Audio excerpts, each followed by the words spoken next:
Update आपको कर रहे हैं। इस्लामाबाद हाई कोर्ट ने बानी पीटीआई की तोशाखाना 2 केस में ज़मानत मंजूर कर ली है। इससे पहले हम ये देखें तो 190 मिलियन पाउंड रेफरेंस केस में भी उनकी ज़मानत मंजूर हो चुकी है। फिर साइफर केस में भी वो बरी हो चुके हैं, इद्दत केस में भी वो बरी हो चुके हैं। तंजीला मजहर साहिबा ने भी हमें ज्वाइन कर लिया है, उनसे मज़ीद बात कर लेते हैं। जी तंजीला, क्या कहिएगा, बानी पीटीआई को आज एक बड़ा रिलीफ मिल गया है, तोशाखाना 2 केस में भी रिहाई का परवाना उन्हें मिल गया है।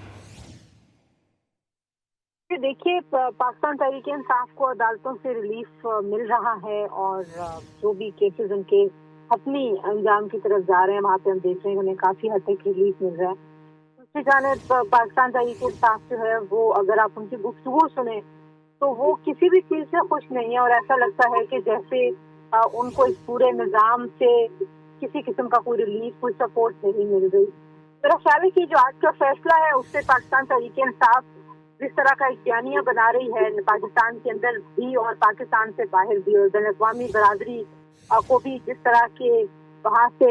लॉबी फर्म्स को और लॉबिस्ट को हायर करके जो एक तासर बनाने की कोशिश की जा रही है कि इमरान खान पे कुछ जुल्म सितम के पहाड़ तोड़े जा रहे हैं। मेरा ख्याल है कि उस बयानिए को भी थोड़ा सा उसमें अब कमी आने की जरूरत है, क्योंकि आप जानती हैं कि ऐसे वक्त में फैसला आया है जब पाकिस्तान तहरीक इंसाफ एक हतमी एहतजाज की कॉल दे के बैठी है और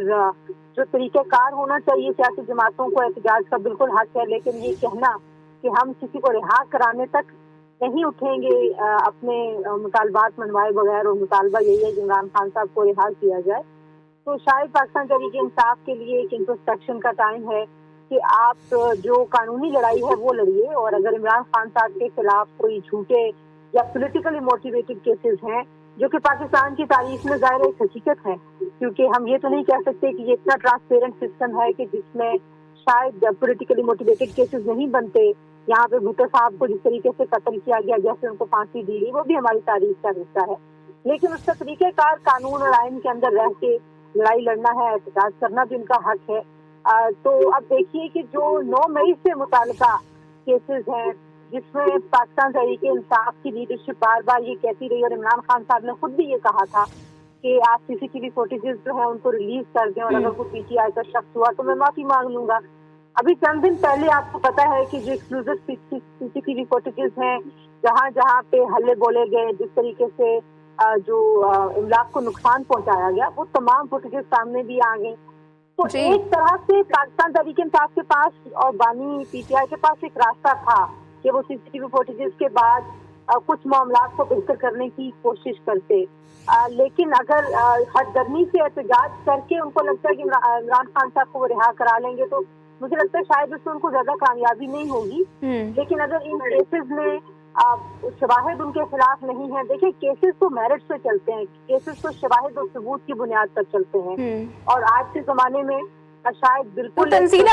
आप ये बात कर रही हैं कि जो केसेस हैं जाहिर है वो सबूत की बुनियाद पर ही आगे बढ़ते और ख़त्म होते हैं, तो आप ये कह रही हैं कि ये पॉलिटिकल मोटिवेटेड केसेस ही हैं जिसकी वजह से बानी पीटीआई को टफ टाइम दिया गया?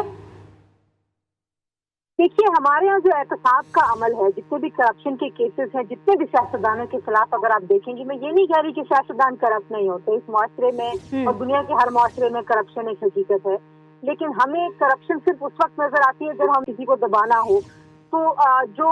2002 से भी आपको पता है अभी भी केसेस पेंडिंग हैं, नैब ने कितने 20-30 सालों से केसेस रखे हुए हैं, और वो ठीक है, यानी कि आप ये कह रही हैं कि पाकिस्तान में एक ये हिस्ट्री रही है कि पॉलिटिकल मोटिवेटेड जो केसेस हैं वो बनते रहते हैं। तंजीला मजहर साहिबा, आपके वक्त के लिए बहुत शुक्रिया।